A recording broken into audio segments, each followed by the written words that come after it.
Hello, you're watching the Me and My Alpine playlist on the Sunbeam Alpine channel on YouTube. If you'd like to feature here and tell your Alpine story to the world, then just email me at tim_Raymond@sky.com and I'll tell you what to do. We'd love to hear your story. Today we're going to hear from Andy Beardow and his Alpine Series 5.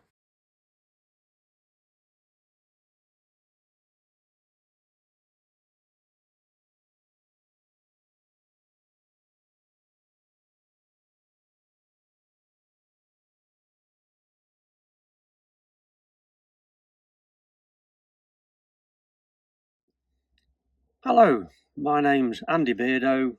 I'm the East Midlands Representative of the Sunbeam Alpine Owners Club, and this is my story.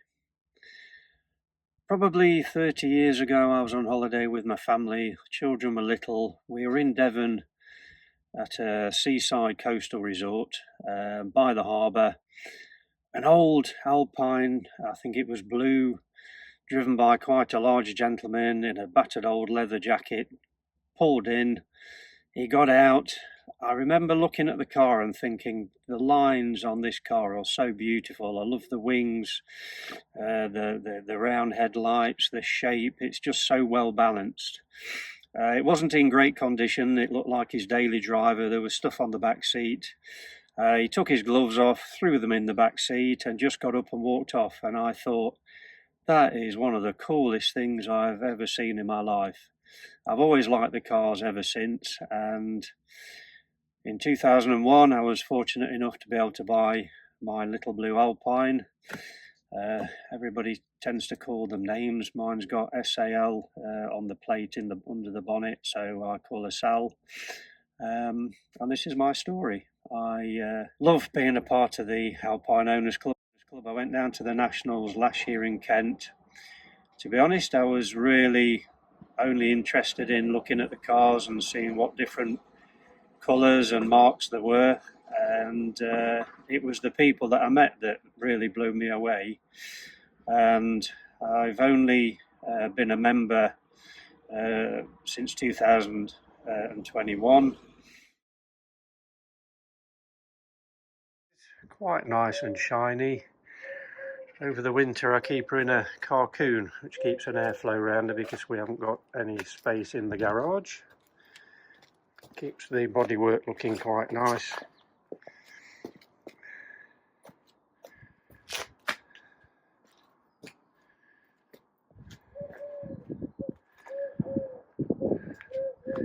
Always loved the shape of the Sunbeam Alpine. Didn't actually think I'd be able to own one day.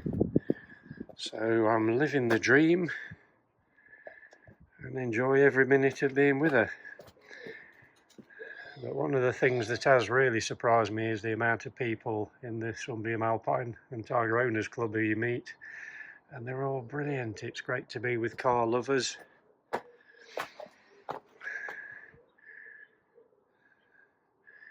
The furthest I've been in it to date is to the National at Kent. We stopped halfway to top the oil up, and then when we got to Kent, checked the oil and didn't need to top it up again. She drives beautifully. Went down with Chris Draycott in his Alpine. It was lovely driving together. The looks you get from other car users seeing these old beautiful cars is amazing. I'm going to Wales this year and I'm taking her over to France to Le Mans in the summer. So really enjoying owning the car. And now I'm helping to edit the Horn magazine with my partner Nikki. That's another string to my bow and a way of putting something back into the club for all the enjoyment and friendship I'm enjoying. Here's my newly upholstered seat. Kept the original upholstery but put new foam in for the back and for the seat pad. Quite enjoyed doing that. That was my Christmas project.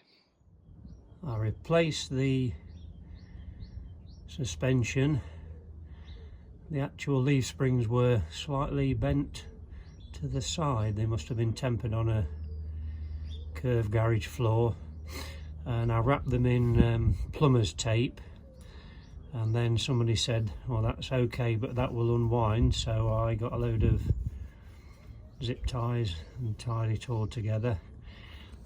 Replaced the suspension legs. Nicky helped me do that. Chris Draycott helped me sort the front suspension out. I restored the wooden steering wheel.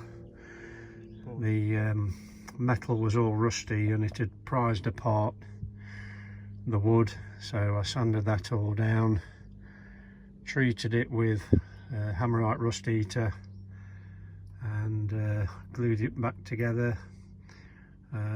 Spray polyurethane lacquered it, and it's come up quite nicely. It had a sporty motor litre steering wheel before, which I didn't think suited the car, so it's brought it back to a bit more original. Love the wooden steering wheel. She's done 31,911 genuine miles. I've got all the MOT certificates in the file, so we know that's genuine.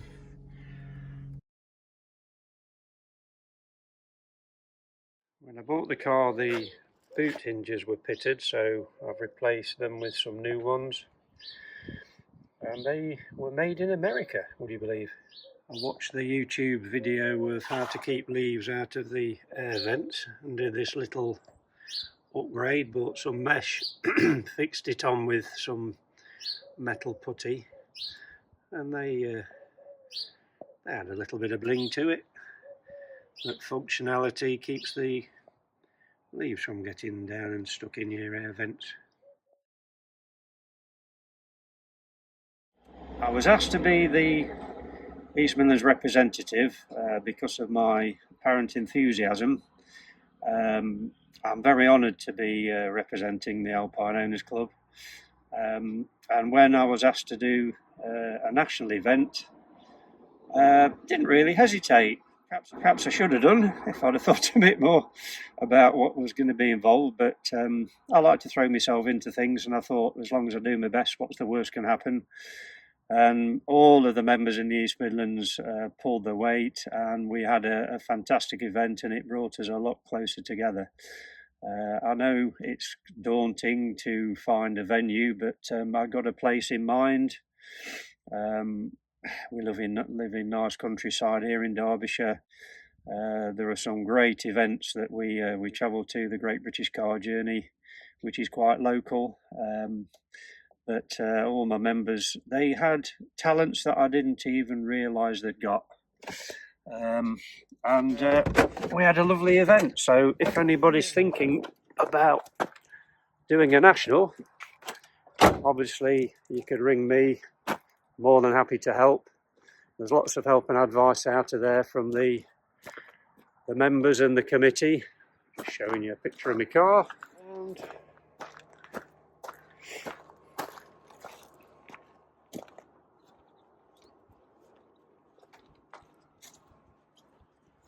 I love the shape of the wings, the arches. I think the mini lights set it off nicely.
I'm Andy Beardow. That is my story.